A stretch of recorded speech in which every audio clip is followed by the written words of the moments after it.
The Insulted and Injured by Fyodor Dostoevsky. Part 3, Chapter 1. Twilight had fallen. The evening had come on before I roused myself from the gloomy nightmare and came back to the present. "Nellie," I said, "you're ill and upset, and I must leave you alone in tears and distress. My dear, forgive me, and let me tell you that there's someone else who has been loved and not forgiven, who was unhappy, insulted, and forsaken.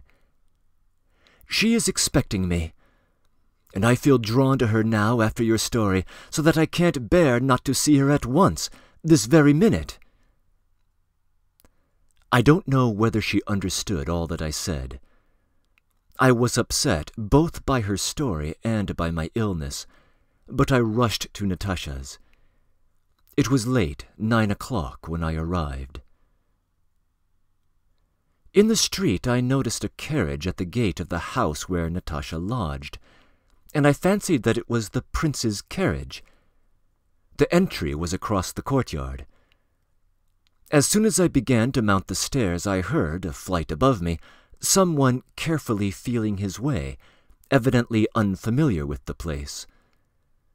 I imagined this must be the prince, but I soon began to doubt it. The stranger kept grumbling and cursing the stairs as he climbed up, his language growing stronger and more violent as he proceeded. Of course, the staircase was narrow, filthy, steep, and never lighted. But the language I heard on the 3rd floor was such that I could not believe it to be the prince. The ascending gentleman was swearing like a cabman. But there was a glimmer of light on the 3rd floor. A little lamp was burning at Natasha's door. I overtook the stranger at the door, and what was my astonishment when I recognized him as Prince Valkovsky. I fancied he was extremely annoyed at running up against me so unexpectedly. At the first moment he did not recognize me, but suddenly his whole face changed. His first glance of anger and hatred relaxed into an affable, good-humored expression, and he held out both hands to me with extraordinary delight. "Ah, that's you. And I was just about to kneel down to thank God my life was safe. Did you hear me swearing?" And he laughed in the most good-natured way. But suddenly his face assumed an earnest and anxious expression. "How could Alyosha let Natalia Nikolaevna live in such a place?" he said, shaking his head. "It's just these so-called trifles that show what a man's made of. I'm anxious about him. He is good-natured, he has a generous heart. But here you have an example. He's frantically in love, yet he puts the girl he loves in a hole like this. I've even heard she has sometimes been short of food," he added in a whisper, feeling for the bell handle. "My head aches when I think about his future, and still more of the future of Anna Nikolaevna when she is his wife." He used the wrong name, and did not notice it in his evident vexation at not finding the bell handle. But there was no bell. I tugged at the door handle, and Mavra at once opened the door to us, and met us fussily. In the kitchen, which was divided off from the tiny entry by a wooden screen, through an open door some preparations could be seen. Everything seemed somehow different from usual, cleaned and polished. There was a fire in the stove, and some new crockery on the table. It was evident that we were expected. Mavra flew to help us off with our coats. "Is Alyosha here?" I asked her. "He has not been," she whispered mysteriously. We went in to Natasha. There was no sign of special preparation in her room. Everything was as usual. But everything in her room was always so neat and charming that there was no need to arrange it. Natasha met us, facing the door. I was struck by the wasted look in her face and its extreme pallor, though there was a flush of color for a moment on her wan cheeks. Her eyes were feverish. Hastily she held out her hand to the prince without speaking, visibly confused and agitated. She did not even glance at me. I stood and waited in silence. "Here I am," said the prince with friendly gaiety. "I've only been back a few hours. You've never been out of my mind all these days." He kissed her hand tenderly. "And how much I have thought about you. How much I have thought of to say to you. Well, we can talk to our heart's content. In the first place, my feather-headed youngster, who is not here yet—" "Excuse me, Prince," Natasha interrupted, flushing and embarrassed. "I have to say a word to Ivan Petrovitch. Vanya, come along. 2 words." She seized my hand and drew me behind the screen. "Vanya," she said in a whisper, leading me to the furthest corner. "Will you forgive me?" "Hush, Natasha, what do you mean?" No, Vanya, you have forgiven me too much, and too often. But there's an end to all patience. You will never leave off caring for me, I know, but you'll call me ungrateful, and I was ungrateful to you yesterday, and the day before yesterday. Selfish, cruel. She suddenly burst into tears and pressed her face on my shoulder. "Hush, Natasha," I hastened to reassure her. "I've been very ill all night, and I can hardly stand now. That's why I didn't come yesterday or today, and you've been thinking I was angry. Dearest, do you suppose I don't understand what's going on in your heart now?" "Well, that's right, then. Then you've forgiven me as you always do," she said, smiling through her tears and squeezing my hand till it hurt. "The rest later. I've a lot I must say to you, Vanya, but now come back to him." "Make haste, Natasha. We left him so suddenly." You'll see what's coming directly," she whispered to me. "Now I understand it all. I see through it all. It's all his doing. A great deal will be decided this evening. Come along." I didn't understand, but there was no time to ask. Natasha came up to the prince with a serene expression. He was still standing with his hat in his hand. She apologized good-humoredly, took his hat from him, moved up a chair for him, and we 3 sat down round her little table. "I was beginning about my feather-headed boy," the prince went on. "I've only seen him for a moment, and that was in the street when he was getting into his carriage to drive to the Countess Zinaida Fyodorovna.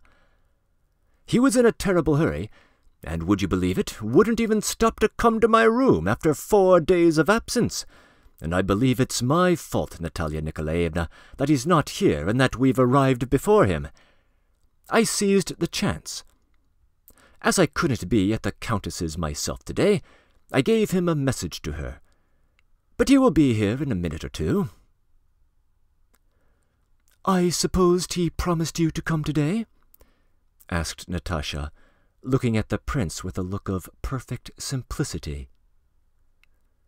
"Good heavens, as though he wouldn't have come anyway! How can you ask?" he exclaimed, looking at her in wonder. "I understand, though, you are angry with him. Indeed, it does seem wrong of him to be the last to come. But I repeat that it's my fault. Don't be angry with him. He's shallow, frivolous. I don't defend him, but certain special circumstances make it necessary that he should not give up the Countess and some other connections, but, on the contrary, should go to see them as often as possible. And as now he never leaves your side, I expect, and has forgotten everything else on earth, please do not be angry if I sometimes take him off for an hour or 2, not more, to do things for me. I dare say he has not been to see Princess A once since that evening, and I'm vexed that I have not had time to question him yet. I glanced towards Natasha. She was listening to Prince Volkovsky with a slight, half-mocking smile. But he spoke so frankly, so naturally. It seemed impossible to suspect him. "And did you really not know that he has not been near me all these days?" asked Natasha in a quiet and gentle voice, as though she were talking of the most ordinary matter. "What? Not been here once? Good heavens, what are you saying?" said the prince, apparently in extreme astonishment. "You were with me late on Tuesday evening. Next morning he came in to see me for half an hour, and I've not seen him once since then." "But that's incredible!" He was more and more astonished. "I expected that he would never leave your side. Excuse me, this is so strange. It's simply beyond belief." "But it's true, though, and I'm so sorry. I was looking forward to seeing you. I was expecting to learn from you where he has been." "Upon my soul! But he'll be here directly. But what you tell me is such a surprise to me that I confess I was prepared for anything from him, but this... "How it surprises you? While I thought that, so far from being surprised, you knew beforehand that it would be so." "Knew? I? But I assure you, Natalia Nikolaevna, that I've only seen him for 1 moment today, and I've questioned no one about him. And it strikes me as odd that you don't seem to believe me," he went on, scanning us both. "God forbid!" Natasha exclaimed. "I'm quite convinced that what you say is true." And she laughed again, right in Prince Volkovsky's face, so that he almost winced. "Explain yourself," he said in confusion. "Why, there's nothing to explain. I speak very simply. You know how heedless and forgetful he is, and now that he has been given complete liberty, he is carried away." "But to be carried away like that is impossible. There's something behind it, and as soon as he comes in, I'll make him explain what it is. But what surprises me most of all is that you seem to think me somehow to blame, when I've not even been here. But I see, Natalia Nikolaevna, that you are very angry with him, and I can quite understand. You've every right to be so, and of course I'm the first person to blame, if only that I'm the first to turn up. That's how it is, isn't it?" he went on, turning to me with angry derision. Natasha flushed red. "Certainly, Natalia Nikolaevna," he continued with dignity. "I'll admit I am to blame, but only for going away the day after I made your acquaintance. So, with the suspiciousness of character I observe in you, you have already changed your opinion of me. Circumstances, of course, have given some grounds for this. Had I not gone away, you would have known me better, and Alyosha would not have been so heedless with me to look after him. You shall hear yourself what I say to him this evening." "That is, you'll manage to make him begin to feel me a burden. Surely with your cleverness you can't imagine that that would be any help to me." "Do you mean to hint that I would intentionally try to make him feel you a burden? You insult me, Natalia Nikolaevna." "I try to speak without hints when I can, whoever the person may be I am speaking to," answered Natasha. "I always try, on the contrary, to be as open as I can, and you will perhaps be convinced of that this evening. I don't wish to insult you, and there's no reason I should, if only because you won't be insulted by my words, whatever I may say. Of that I am quite certain, for I quite realize the relation in which we stand to one another. You can't take it seriously, can you? But if I really have been rude to you, I am ready to ask your pardon, that I may not be lacking in any of the obligations of hospitality." In spite of the light and even jesting tone with which she uttered these words, and the smile on her lips, I had never seen Natasha so intensely irritated. It was only now that I realized what her heartache must have been during those 3 days. Her enigmatic saying that she knew everything now and that she guessed it all frightened me. It referred directly to Prince Volkovsky. She had changed her opinion of him and looked upon him as her enemy. That was evident.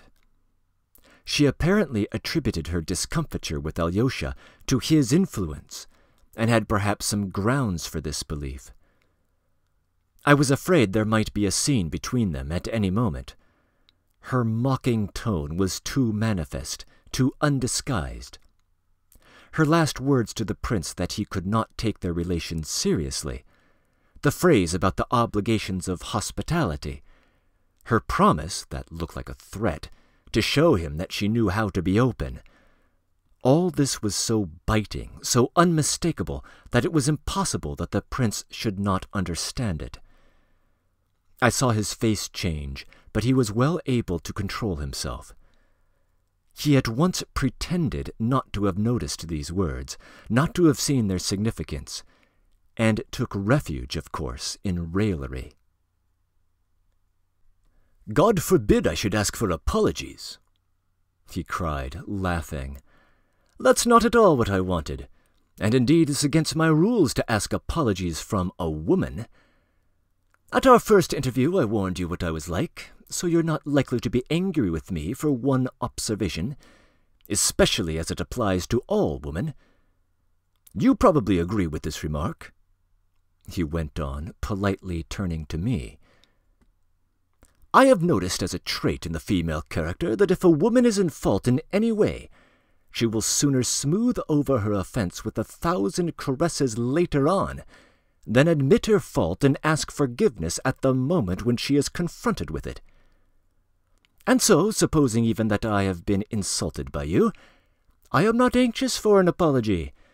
It will be all the better for me later on when you own your mistake and want to make it up to me, with 1,000 caresses.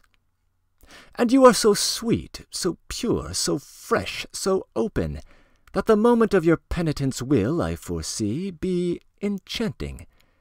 You had better, instead of apologizing, tell me now whether I cannot do something this evening to show you that I am behaving much more sincerely and straightforwardly than you suppose." Natasha flushed.